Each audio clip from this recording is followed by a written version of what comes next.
Tonight's agenda, hopefully everybody grabbed the agenda for tonight. On the back of it, I put a place for you guys to put some notes. So we do have a lot of information to go over, so I hope that if you have any questions, I'm just going to ask that you make notes, and then there'll be a time later in the presentation where we can answer questions. But tonight we're going to start off with talking about admission factors. We're going to talk a little bit about the introduction to Naviance and finding the right fit. Then we're going to go into the application process, and then we have a timeline, a calendar for you. And then we have a guest speaker, Tim Tank, who's right over here, maybe he can wave. And he's going to talk to you about the base year, which is this year, and getting ready for the FAFSA. And then at the end, we'll do a little Q&A.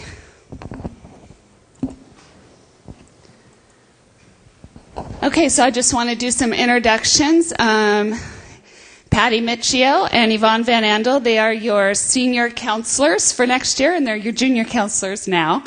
And I am Rebecca Barton, if you don't know me, and I'm the college and career specialist. And we are your college planning team, and I just want to stress that we are here with you every step of the way. So to talk about admission factors, we are going to have Patty talk about that. Okay. So the first part of planning for college is understanding what factors colleges look at in the admissions process. So think about this. There are roughly 4,500 colleges in the United States. Okay, so what do they want? First of all, they're going to look at the classes that you took, and they're going to look at the rigor of your classes. The grades. Some will look at your class rank. All of them want an ACT or SAT score. Some of them will require essays or interviews. Some will look at extracurricular activities and community service. Many look at counselor and teacher recommendations. And some look at awards and honors. But the point here is that all the colleges are different. They're all looking for really specific things. So make sure that you know what your college wants during the application process. Now, Mrs. Van Andel is going to talk about standardized testing. Okay, so all colleges across the nation will accept the ACT or the SAT as an admissions test. I think Harvey Mudd was kind of the last holdout, and that was about 5 years ago. So really, if you have an ACT or an SAT score, that can count as your college admissions test at any school across the nation. You know, there's all kinds of rumors about a certain school prefers a certain test, but if you ask the admissions counselors, they'll all tell you that they will accept either. So all of us juniors will take the ACT this year on March 17th. That's a really great service that Sherwood High School provides for you for free. Most other juniors across the nation have to pay over $45 in order to take the ACT, and they have to arrange it on their own time. But we know it's important, so we give it to you for free right here at school. So traditionally, our students, when we compare the data between SAT and ACT, our students have traditionally done better on the ACT. There's a lot of factors that go into that. So as you who are taking probability and statistics know that there's a lot of variables involved. But just traditionally, our ACT scores have been higher. The ACT score could be the only standardized test that you may need to take. It really depends. So we're all going to take the ACT on the 17th, and depending on the score that you get and the school that you're applying to and the scholarships that you plan to apply to, that may be it for you. You may be happy with your score. It may be well within the range for the admission process, and it may be high enough for the scholarships that you plan to apply for. And then you may be done, or you may need to have a different plan. And so you'll be talking to your counselor about your individual testing plan. So the ACT will help qualify you for both admission and possibly merit scholarships. Some schools have a certain ACT or SAT score that they require in order to grant a scholarship. For instance, at the U of O, the difference between a 27 and a 28 on the ACT is $8,000 per year in scholarship money. So it's really important to know what the target score is that you want for a certain school. The other thing that we want to say is during the pre-administration, which we're going to be doing soon, tomorrow, you want to make sure that you're choosing 4 colleges to send your ACT scores. Some students worry about sending the scores because it's the first time they're taking that test and they're worried, what if I bomb it and then they think I'm a bad student? I will talk more about that later, but the important thing is that we advise you to put down up to 4 schools if you are realistically planning on applying to those schools, because then your scores will be automatically sent to those schools and you won't have to pay for it or apply for it later. We don't send your ACT scores from Sherwood High School because we can't send official scores. They're not on our transcripts. So when you apply for college, you're going to have to submit your official ACT scores. If you don't do it by putting them as one of the 4 free options, then you have to go onto the ACT website and apply to send them and pay for each score that you send. So I'll talk more about why you shouldn't worry about sending your first scores in a minute. So SAT and subject tests. So the SAT may be required for some scholarships. Like I said, all schools across the nation will accept either for admission, but there are certain scholarships that will require only an ACT or only an SAT. Also, some really highly selective schools will require a subject test through the SAT for the admission process. And if your school requires that, it will be very clear in the admission guidelines. The subject tests are administered on the same day as the reasoning test for SAT, and you sign up for both on collegeboard.org. So we do give the SAT test here at Sherwood High School. We are an official testing site, but you still have to register through collegeboard.org, and you want to register early because our site is a very small site, and so it fills up quickly. So if you want to take it here at your home school in a familiar environment, which research shows can improve your scores, then you want to register early so that you get in to Sherwood High School as your testing site. So do you need to retake the ACT or SAT? So again, you want to check your selected schools. You want to check for their admission standards, their financial aid standards, and any competitive scholarships that they offer. They have separate websites for each. A few points can make a big difference, as I said before. If you do retake the test, send all of the scores. Please don't worry about doing worse on one subset and then ruining your chances of admission, because some schools will do what they call super score by taking each of your highest scores from each individual subset of the test and calculate your composite score or your overall score based on different sittings, and they call that super scoring. But even if they don't do that, every admission counselor we've ever talked to has always said that they will never penalize you for a lower score on one day. They know that sometimes you have a bad day or something goes wrong. They're always going to give you the benefit of the doubt and take your overall highest sitting even if they don't super score. So it's really important to send all your scores if you do more than one test.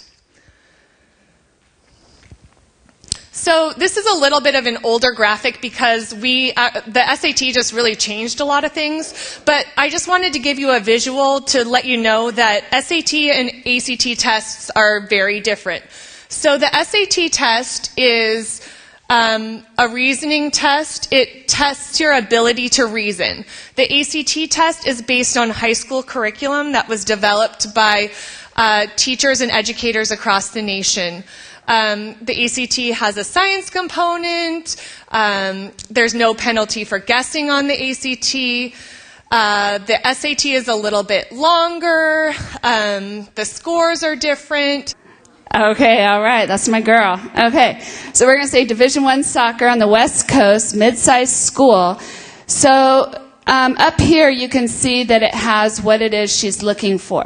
So one of the things I like about this tool is it may give you schools that you've never even thought of, but it could potentially be a really good match for Peyton because it has all of the things that she's looking for. So just for the interest of time, what I'm going to do is just pick the top 3. I'm going to say Eastern Washington. I'm going to say Pepperdine. Oh my gosh, Pepperdine's beautiful. And then let's say Seattle University. Okay, so I'm going to pick those 3 schools. And one of the things, so you don't have to go back and forth to all of these websites, I can go right here. Do you see where I have my Penn schools? And I can go right to, I want to compare Penn schools. So what this is going to do is give you a side-by-side comparison of all those 3 schools. Okay, so you're going to be able to see if are they public, private, what type they are. Do they have a religious affiliation, their location, their admission? What is the percent of students who apply get admitted? So as you can see here, Pepperdine, you know, you might consider 37%. That might be a harder school to get into, so maybe that would go in your reach column, okay? Here you can see how you're going to stack up. What is the average ACT? The average high school GPA. So you can get a really realistic look. All the financial part. So you can see what the in-state tuition is, the out-of-state tuition is, and the room and board.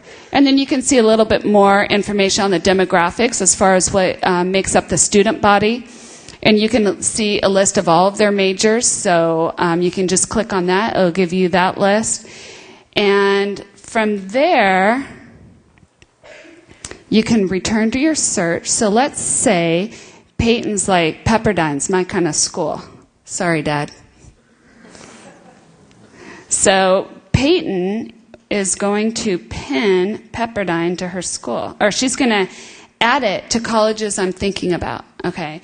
So I want you guys at this point in time to start adding colleges that you're interested. Because you need to think that we get a lot of information in our department, so help us help you. If I know that you're interested in Pepperdine and I get some super program or some information about a scholarship, I want to be able to reach out to you and let you know what that is. I can't do it if I don't know that you're interested into it, okay? So it's really important right now at this point is that you are going to be adding schools that you're interested in. Sometimes we have events, like if you're interested in going to Western Oregon. We brought Western Oregon onto campus this year, and they did the application process. Kids got to apply for free, and they found out that day. So when we do events like that, help us, really help you through the process. Okay. Like I said, I could talk so much more about all of the programs and the opportunities that are in Naviance. Make sure you're looking at that college tab. Here's a bunch of links and information, and this is where you find that Prep Me under resources. But right now I'm going to stop because I think my coworkers might be getting a little nervous on time.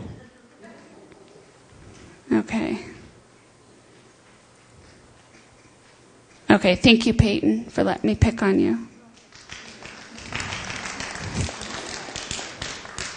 Okay, so just some final fit suggestions. Consider colleges that you have never heard of. Determine the must-haves and the would-be-nice.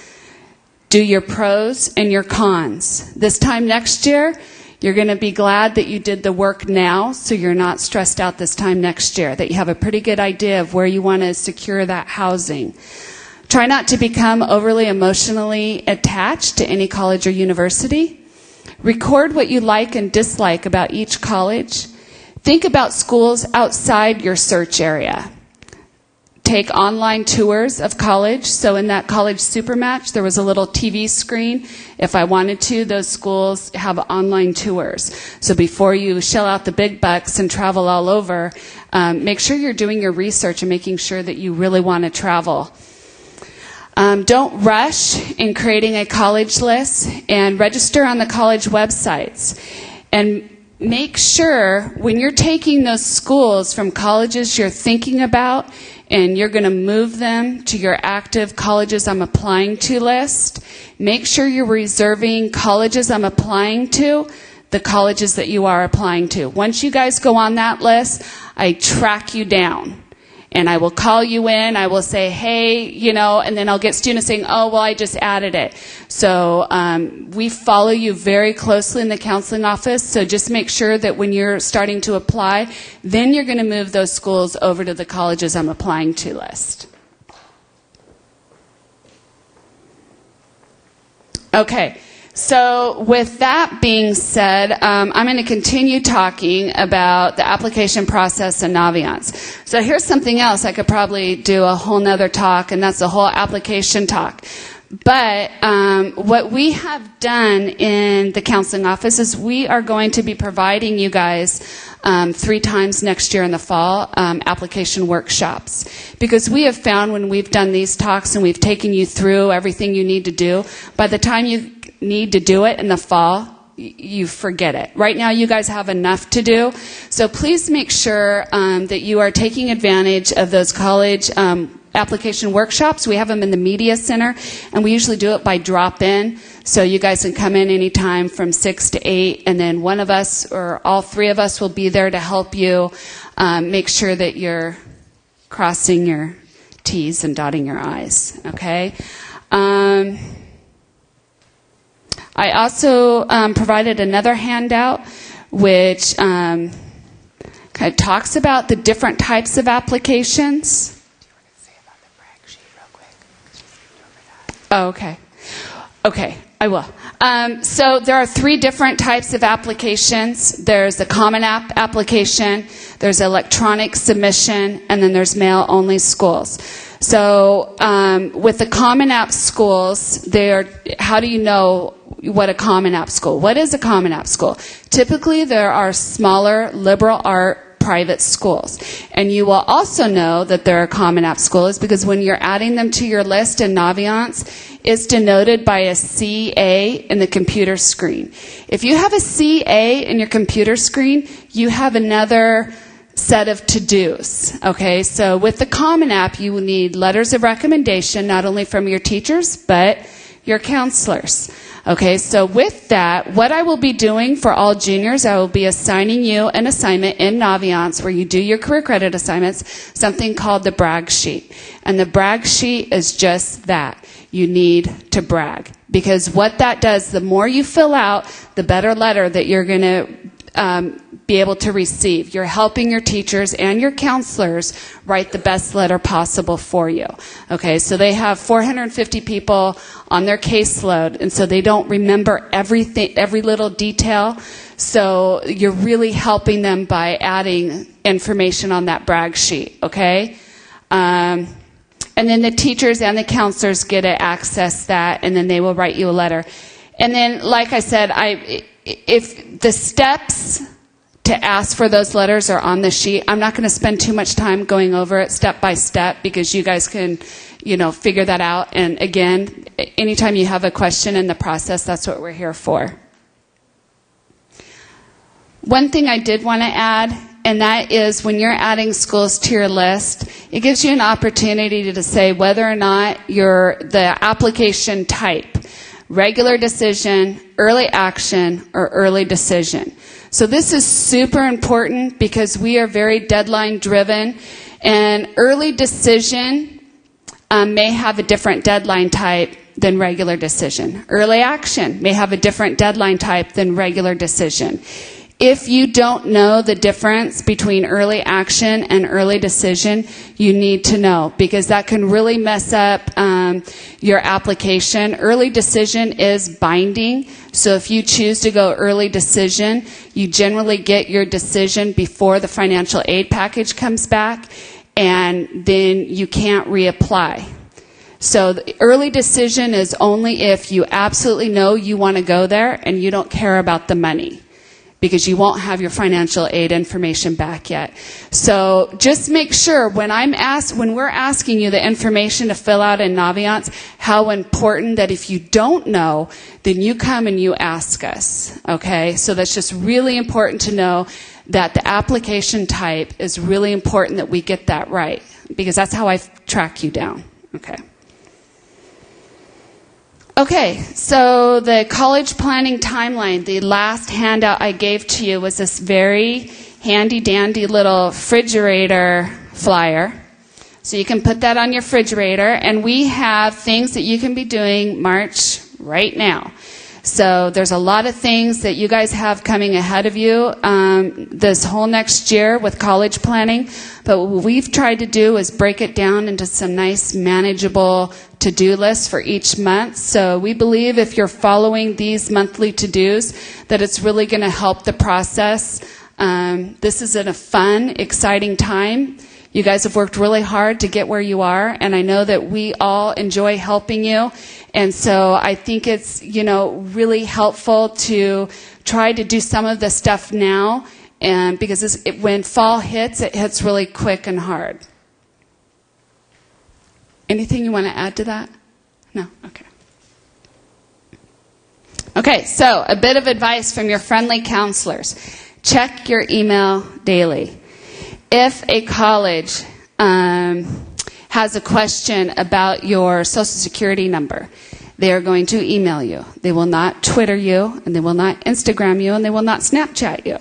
So make sure that you have a very nice, professional email, okay? Because I have had a couple cases where students haven't checked their email. They went from early action to regular decision because they never checked their email. Okay, so it's just really important, guys. Build a good relationship with us. We're pretty, nice people. And get organized and use Naviance. Use Naviance as your organizational tool. In there, it'll have the deadlines. You can be able to track when your teachers have uploaded their letters of rec. You'll be able to check on us and make sure when we've sent your transcripts. So use Naviance to its fullest potential.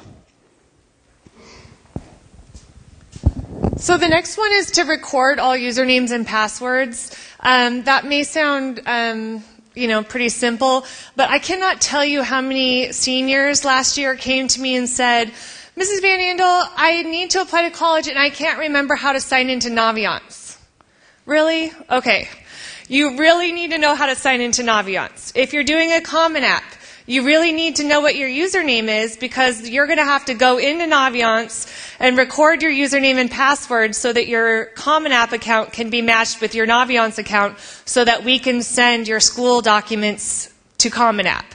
So if you get on collegeboard.org and you use their scholarship search, gosh, I can't talk tonight, then you're going to need to remember your username and password for College Board. If you need to log into actstudent.org and send your ACT scores because you forgot to put a school in the 4 choices that you had for free and now you have to pay for it, you're going to need to know what your username and password is. So it's really important that you keep track of those things.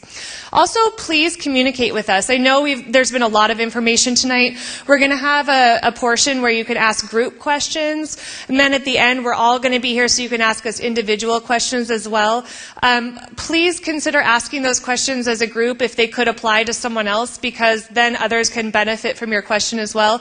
Also, all 3 of us are here Monday through Friday, 7:30 to 3:30. Please make an appointment with us. We have this night so we can give you the general information, but we do want to individually meet with you and answer your questions that apply only to you.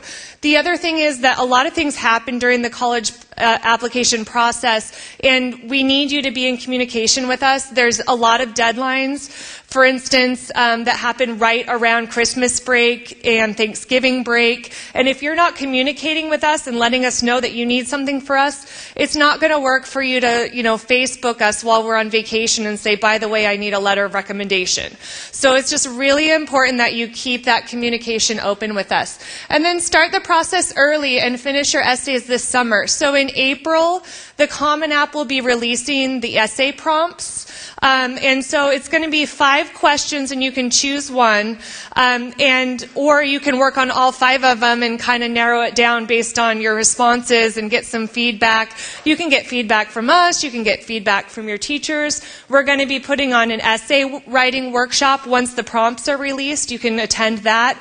So you can be working on those questions now so that you have those ready either for the admissions process or for scholarships, because there are a few scholarships that juniors can apply to. So it's really important to just get started now, especially over the summer while you have time. Go on some visits. Just get started. Awesome. So I've been doing this job for 17 years, so you can imagine how many seniors have come into me exhausted by senior year. And I've worked so hard, and I just want to take underwater basket weaving and TA and weight training senior year. I want an easy senior year. Resist the temptation to slack off senior year, because it does count. Many colleges ask us for a mid-year review. They want to know what you're doing, and they won't be impressed if you slack off. That being said, I know you guys are very hard workers. You take tough classes. You play sports. You're in activities. You've got family and church responsibilities. I know you guys are busy and you're tired. So think rigor. Yes, we want you to challenge yourself, but I always want you guys to strive for balance. You've got to take care of yourself and have some time just for you, and try not to get overwhelmed by too many hard classes in one try. Balance. And know that you guys, you're such hard workers and you're such awesome kids, you are going to get into college. And we're going to help you every step of the way. So just keep breathing, relax. Okay? Balance. Okay, thank you. And now we are going to just have a time for a little bit of Q&A. So if anybody has a question, we'd love to answer your questions. While Tim Tank is a financial advisor from Morgan Stanley, he is going to come and do a little quick presentation on getting ready for the FAFSA. So, does anybody have any questions? Yes, Mr. Reuter. What approach do you suggest when we're organizing college visits? Okay, so the question was, what approach do you suggest when organizing college visits? I'd start with the website. Okay. I would start with the website of the college you're interested in, because they have certain days set aside for that reason. That's where I would start. I'll just go off my personal example. I just got back last weekend. I took my daughter to Arizona. So it is a little tricky, because I wanted to go there very quick and get as much done as I could and get right back. So what I suggest is going onto the websites, like Patty said, look and see when they have their visits. You will have to register for the visits, see what kind of visits they have. All schools have different types of visits. And then I just organize one, from one side of Arizona all the way down, and just trying to, make my round around what the colleges offer for their visits. So I definitely recommend going onto the college websites, looking at when they offer their visits, and just, trying to organize it that way. Does that help? Pat? I just wanted to add that also all schools have their organized visits and their rah-rah, and they're going to show you the best and the brightest of everything, but also make sure you schedule some time and save some time to just be on your own and walk around campus, not on a weekend, like on a weekday when everyone's there, and just talk to students. Go into a cafeteria, try the food, just kind of wander into a building. If you can't get in a dorm tour, accost someone in an elevator and say, hey, can I see your room? Rebecca did that. It worked really good. Just make sure that you see, the glossy presentation that they want to give you, but that also you just see what a regular day looks like, and talk to some students that aren't polished tour guides that are going to tell you the truth, and you'll get a more accurate representation of what the campus and the people are like. Okay, so I think Tim is ready, so I'll hand the mic over to him, and then we'll have time after his presentation for some more questions. Okay, Tim. Great. Great, thank you. And Rebecca, please make sure to give me the wave when I need to cut this off here. So, my name is Tim Tank. I'm a financial advisor at Morgan Stanley here in Portland. And tonight we're going to briefly talk about some of the issues that go along with funding college, particularly from the financial aid forms. And there's a number of financial events that we're used to in life. We're used to paying a mortgage year over year for a number of years. We're used to taxes. We're in tax season right now, filing taxes every year. Maybe you're used to saving for retirement every paycheck year over year. And then all of a sudden, between ages 45 and 55, here comes college. Maybe you have multiple kids, and we have these college costs of $25,000 to $65,000 a year per child, wondering how in the world we are going to fund these. So I am going to, one other side note here, I'm going to skip through some slides here. Normally this presentation is about an hour and 15 minutes, and we've got 15 or 20, so we're just going to hit some high points tonight, so bear with me just for a second. If we look at University of Oregon, these are numbers on the next two slides we're probably familiar with, but U of O all in this year, we're at about $24,000 a year. You can see how the line items are broken out here. And if we look at a private school, we'll use University of Portland just simply for geographic familiarity. Also because UP maybe represents some nice averages for private schools on a national basis. So we're at in the mid-50s here. And you can see the primary difference between UP and U of O is just simply the tuition. We're looking at $39,000 a year for tuition at UP versus $10,000 a year for tuition at University of Oregon. There's some minor differences on the other line items, but the primary difference there is just simply tuition, which is true for private schools on a national basis. Bear with me for 1 second here. So let's look at a couple realities with college here. So we've got a 2-application process for college. What the counselors just talked about is the admission application. So during the senior year, next fall, October, November, you're going to be applying for college. You'll be notified of the admission decision, let's just call it January or February. It floats depending on the type of college. And then in January, you're going to be filling out the financial aid application. That's application number 2. So admission application number 1 in October, November.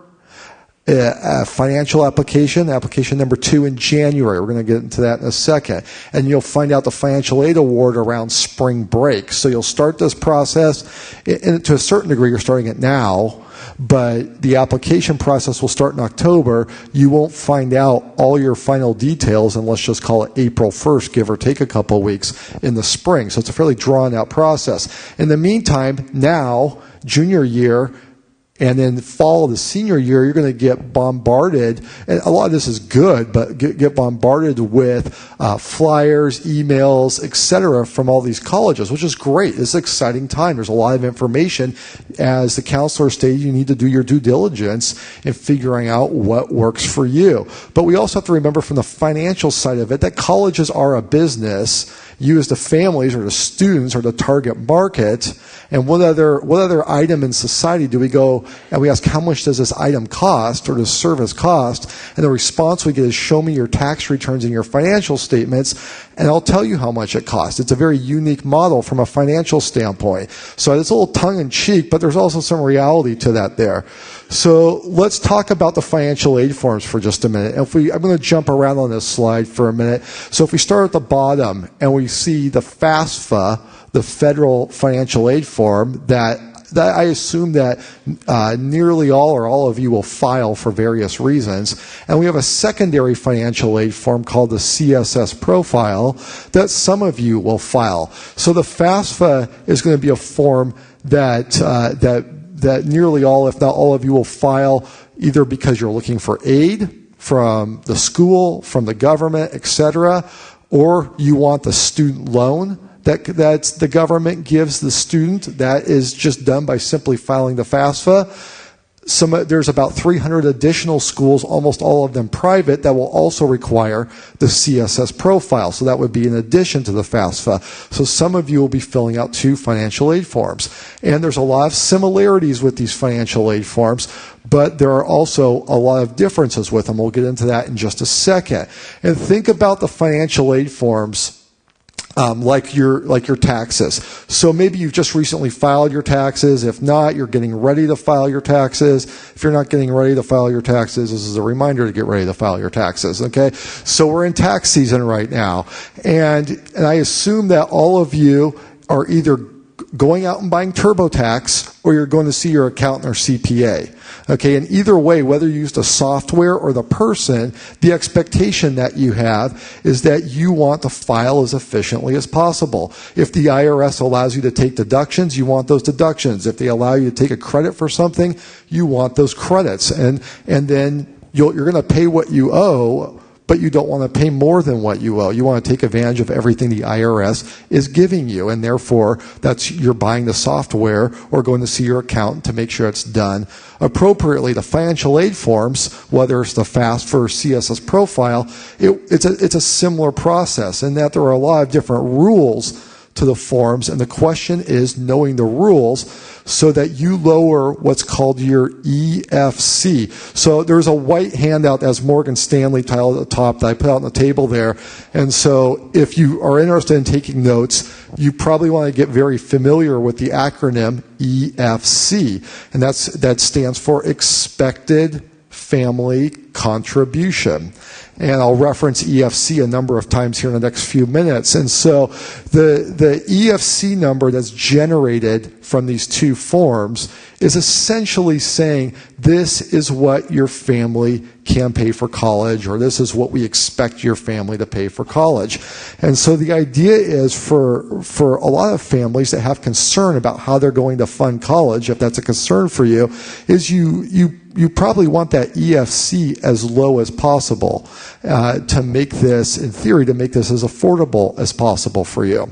And so a couple things that go into this here. If we look up top, we've got on the second bullet point, let's say that the COA is cost of attendance. So let's say the total cost of attendance at a particular university is $50,000. And you fill out the financial aid forms, and it says your EFC is $25,000, meaning that we expect you, the college is saying, we expect you to pay $25,000 a year towards the education, which means then we have $25,000 in need to get to that $50,000 total. So then in theory, that $25,000 in need is coming from the college or other resources that will then close the gap and get you to the $50,000. The family's paying $50,000, and then in theory, the college, the government, etc., are coming up with the other $50,000. The reality is colleges fall into several different buckets. Some colleges don't meet your EFC, or don't meet your need, I should say. Maybe they're going to give you $5,000 or $10,000 of that $25,000 in need. And if they give you $10,000, we have $15,000 that's unaccounted for in that need. Any guesses where that comes from? Loans. I heard it over here. Thank you. It's loans. Or as colleges like to title it, self-help aid. Okay? So self-help aid, loans, same thing. It just sounds better when you say self-help aid. So some colleges will do a pretty good job of meeting most of the need. Maybe they don't meet all of it, but they may meet most of the need. And there's other colleges that are going to meet nearly all, if not all, of the needs. So colleges are under no legal obligation to meet the EFC. They all make their own decisions on that. Every financial aid office has their own policy. If we look at the white box in the middle, I'm going to pause just for a second. I know I'm talking really fast tonight, so I will be around for other questions at the end if you have any follow-up questions on this. So the white box in the middle, so when we talk about, we're going to talk about the base year. What we mean by that is what is the first year that you're going to use to report information on the financial aid forms. So for example, next fall, when you're applying to college, you're going to be in the 2015-2016 academic year. You're going to graduate spring of 2016, and you're going to be in the 2015-2016 academic year next year as seniors. When it comes to finances, though, when I'm looking at this strictly from a financial standpoint, all that I am focused on is tax years or calendar years. Academic years are almost irrelevant from a financial standpoint. Admission standpoint, completely different story. But from the financial standpoint, it's the tax year or calendar year. So the first year for juniors, you're going to file the financial aid forms next January, a little less than a year from now. And you're going to be using essentially information from this calendar year, 2015. So juniors or parents of juniors, right now you're in the base year. You're 2 months into the base year right now. So any financial decisions that you make this year, whether you have flexibility with it or not, so if you're a W-2 employee for your income, there's probably not a lot of flexibility with that. But if you're a 1099 employee or you have decisions about liquidating other assets that you have that are going to be taxable, those maybe you do have decisions, and maybe there's strategy in how how those end up on your tax return this year, or don't end up on your tax return this year. So any financial decision that's made this calendar year, all of that's going to be included in your base year. The first year information will be used on your financial aid forms.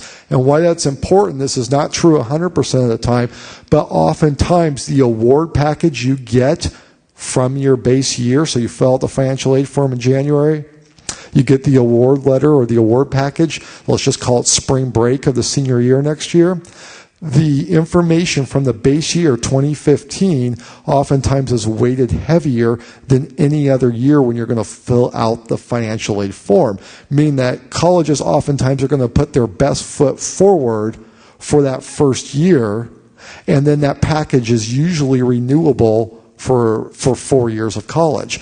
And so if you have to wait 1 year heavier than the others for the financial aid form, it would be the base year. Now, some colleges recalculate this every year, but by and large, the base year is definitely going to be the most important year. Rebecca, how are we doing on time here? A few minutes still? Okay. Okay, so let's talk. I mentioned there was 2 financial aid forms, FAFSA, CSS profile. We're just going to spend a minute here on the FAFSA only. So we have to ignore the CSS profile. By the way, as we're talking through this, my compliance office doesn't let me send out the slides. Contrary to headlines, we actually have pretty tight compliance in my business for what I do. If you're taking pictures of the screen, I'm not going to come up and stop you on that. So just a forewarning. I get asked to send the slides out regularly. I can't do that. So let's talk FAFSA for just a minute here. And how is your EFC calculated? Okay, what goes into generating that number that's ultimately going to give you your EFC? So let's talk a couple things here. This is primarily driven by income and assets. That's the primary driver of the form. There are some other significant things we'll get to in a minute here. But the first 2 drivers are income and assets. So parents' assets, generally speaking, parents' assets are going to be assessed at 5.6%. And let me jump around between a couple slides here. So let's actually start with good news here. What's protected? What do you not need to worry about for the FAFSA? Okay, so your home equity of your primary home. So whether your home is fully paid off or if it's underwater or anywhere in between, it really doesn't matter in terms of the FAFSA. It's not a reportable asset on the FAFSA for your primary home. If you have rental real estate, vacation home, other real estate, that's a different story. We'll get back to that in a minute. Going down to the bottom there, small business. If you're a small business owner with under 100 employees, the assets of your business are not reportable on the FAFSA. If your retirement plans, whether it's a 401k, a SEP, a Simple, a Roth, 457, if it has any sort of IRS retirement code with it, it's not a reportable asset for the FAFSA. Okay, I have 2 other line items up here. Cash value life insurance is not reportable. When I first submitted this presentation, I had a big red warning sign next to cash value life insurance, and my compliance office said, no, you can't put that on there, blah, blah, blah, but I'm just going to tell you about it. So cash value life insurance, you'll see the Gerber College Savings Plan on TV. You'll maybe see other advertisements or other people talking about put your assets in cash value life insurance. It's not reportable into FAFSA, and we're going to talk about all the greatest things ever since sliced bread and how this works out for you. But on the flip side, whenever you make a move, you have to consider the front end and the back end when we're talking college strategy. And you have to, ideally, you have two positive outcomes on the front end and the back end. Or if you have a negative consequence on one end, the other end has to be positive and outweigh that negative consequence.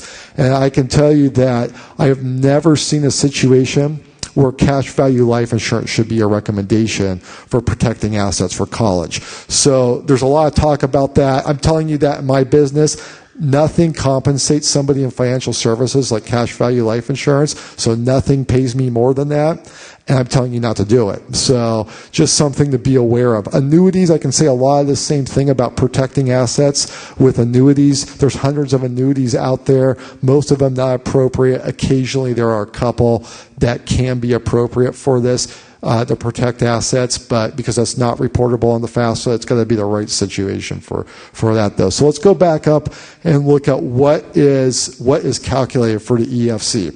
So parents' assets are at 5.64%. Remember, we just looked at what's excluded from the FAFSA. That does not go into that calculation. So any sort of savings account, brokerage account, most 529 accounts are going to be owned by the parent, so therefore a parent asset.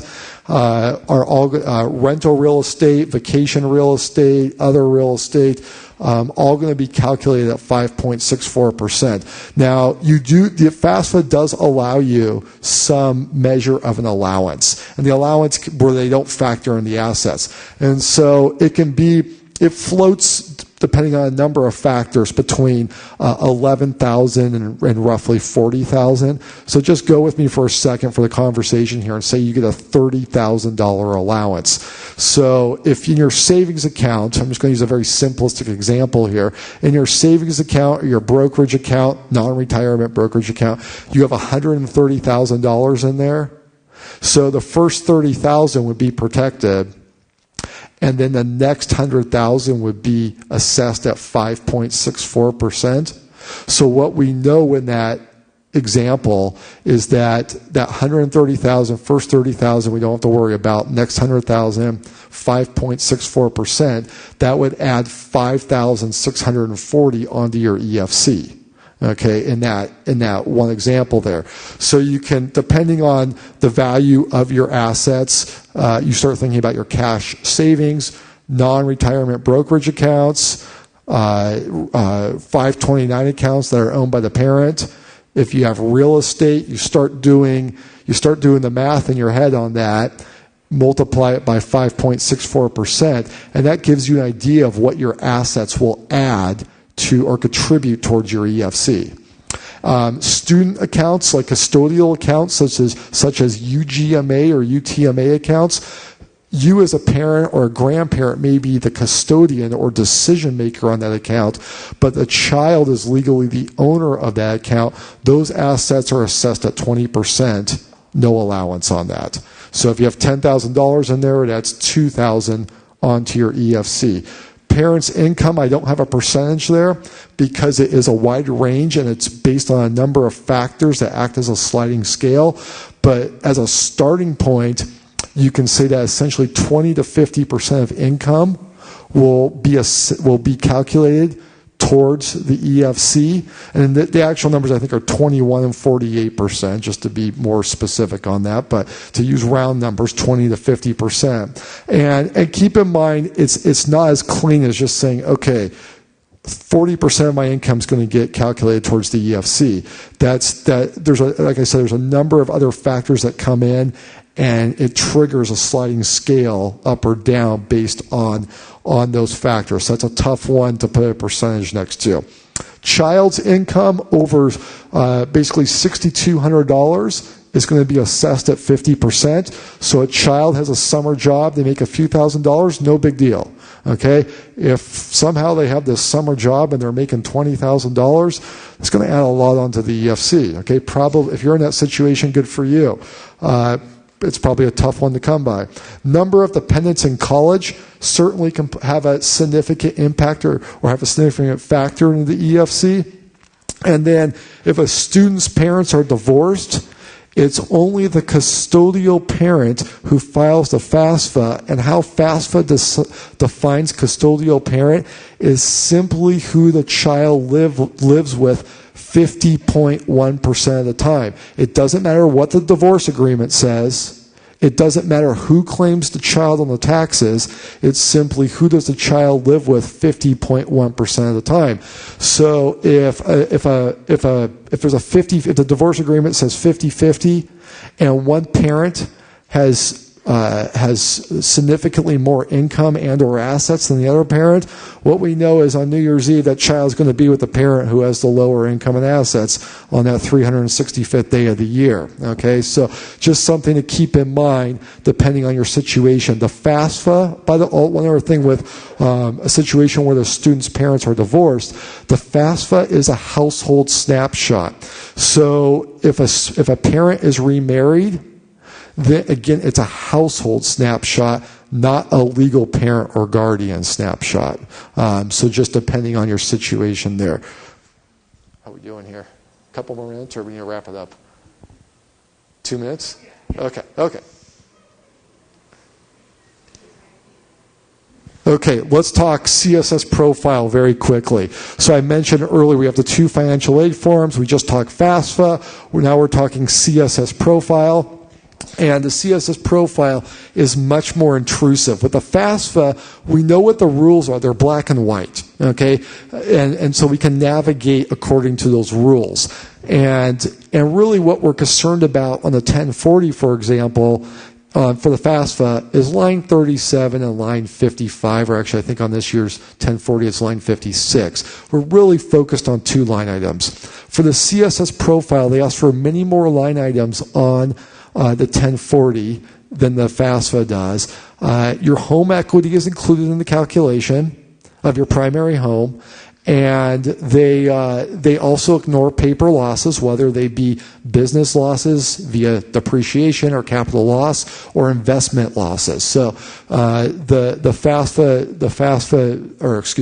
CSS profile, they take a much more intrusive look at it. They also ask for retirement accounts. They always say up front, well, we don't use those for the calculation, but then logically you have to ask the question, well, why do you ask for them then?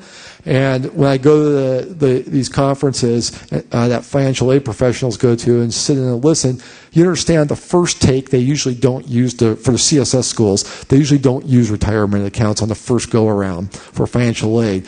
But once they take the deeper dive, you start to understand how they use the retirement accounts in that. So I'm going to come back to that in just a second. Actually, I probably need to wrap up with that at this point. So I'm going to wrap up with this comment here. So we've got three different buckets, in my opinion, that can potentially give the same household three different financial outcomes. So in bucket number one, we may have CSS profile schools that only give out need-based aid. Okay, that's bucket one. Bucket two would be CSS profile schools that give out need and merit-based aid. And then bucket three would be FAFSA only schools. And it is very possible to have three very different financial outcomes based on the three different buckets. And so a family comes in to ask me questions about this, and I look at the college list, and the family has concerns about how they're going to fund college for their child or children, and all the student has all of their schools or almost all of their schools in CSS need only, great list of schools. Apply to all of those schools. But we may also need to consider a school or two in each of the other buckets to create some more probable outcomes from a financial standpoint. If the household doesn't have any concern about how they're going to fund college, then that bucket strategy really doesn't matter if a household's ready to fully fund it. So just depending on where your situation is. So with that, I'll be around afterwards. If you have questions about this, feel free to email or call. If you go home, you're talking about this next week, and you want to email or call, that's fine. I have no problem answering your questions.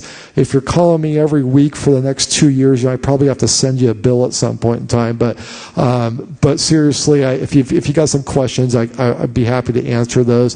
And the last thing I'll say is on the handout on the second page, I send out a monthly email on this subject matter. So if you want that, you can write your email address on there. If you want me to follow up with some questions, you can write your phone number.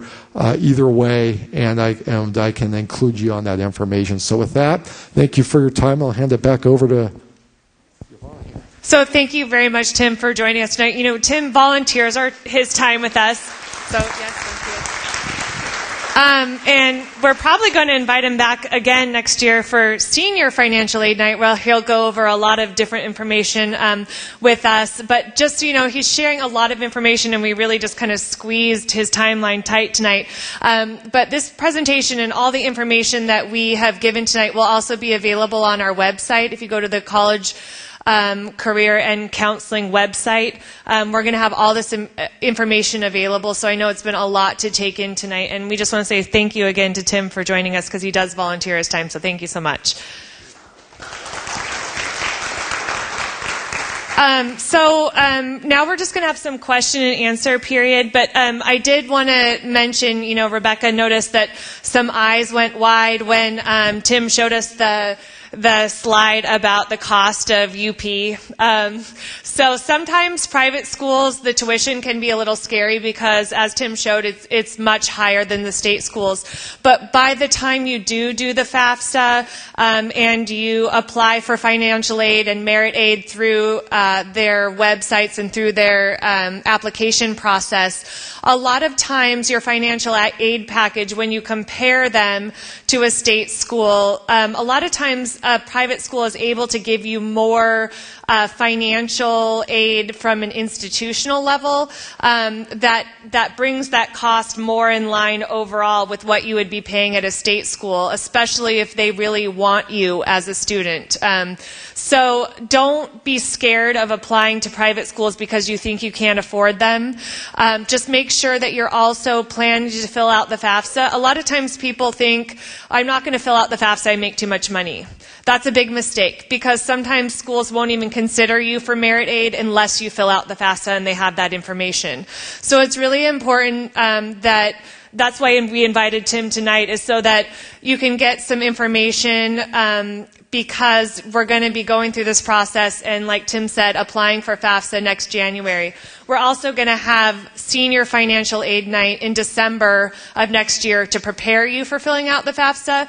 And then we also have a really great option that's a new thing that we've developed, where we have financial aid experts from 6 different schools in our area come and help us fill out the FAFSA together here at Sherwood High School. So we have lots of help for you. Are there questions either for Tim or for any of us about the presentation tonight that would be good for the rest of the group to hear? Please don't be shy. Yes?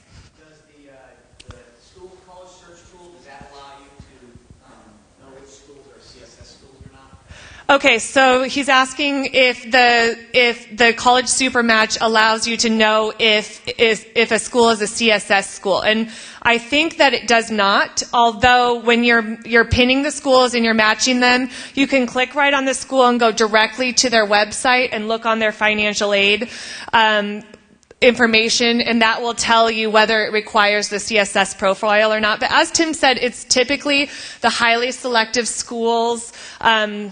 It's very few overall when you consider the thousands of schools. Do you want to? Yeah, just real quick one. If you want to know the list of CSS profile, just Google CSS profile schools, and it's here the second or third link down. There's a 2-page PDF that the College Board puts out, and the second page of that lists all the schools that required a CSS profile.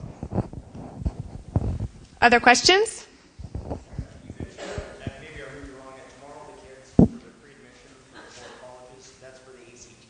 Correct. Yeah, so on the ACT Tomorrow Kids, when you guys are doing your pre-registration for the ACT, there'll be the opportunity to fill in up to 4 schools, and all the schools are listed in the booklet with a little code, and you'll write in the code for 4 schools. Please take advantage of that so that you don't have to worry about sending your scores later. Yeah, and you'll probably get to that part not until March 11th. The pre-administration takes about, it'll take 2 advisories. So you'll have the first part tomorrow, and then the second part of the pre-administration will happen on March 11th. So at least you'll have some time to, come in to March 11th with an idea of the schools you want to add. Other question? Does that website, the Naviance that they're using, does that follow them through their entire school career? Yes, and they can continue to use it after they graduate too. I have a couple of students that graduated last year and started at one college, and now they're wanting to transfer to another college, and they're already coming back to me and still using Naviance to complete their application. So it will follow them through graduation and beyond. Other questions? Yes. Yes, we are all taking the writing. And some schools don't require writing, but we are all taking it anyways. Most schools do want to see a writing score, even if they don't consider it as the part of the admission process. Is there a parental log on to Naviance so we can also look and see what our children are doing? Yes. So I'm going to let Rebecca answer that. So you should have received an email from me with a registration code in it, but if not, you can't find the email, just email me and I can just register you. So my email's on the website. Other group questions? Yes. Yes. If you're using Naviance, can we be rest assured that's capturing all colleges? Are we missing anything, or how do they register through that? So the question is, if you're using Naviance, does it represent all colleges across the United States? I don't know 100% sure that we can say that, it's 100% of the colleges, but I know it's most of them. I mean, there's even schools in there like Brown Betty's Tattoo School in Newport or something like that. I mean, so,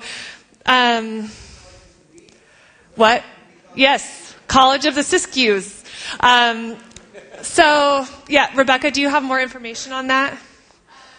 Well, I guess the only thing I have to say is that they, if they're registered with the National College Clearinghouse, they're on Naviance. So I can find out, but I am sure that it is every college that there is, not only in the U.S., but in the nation.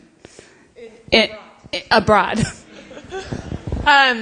Yeah, the other thing is, so the company that runs Naviance is called Hobson's, and so many high schools throughout the United States use Naviance. So, it's a little bit newer at Sherwood High School, but it's been around for years, and more and more schools are using the program because it has some really great tools for, a fairly low cost overall. Other questions? Yes.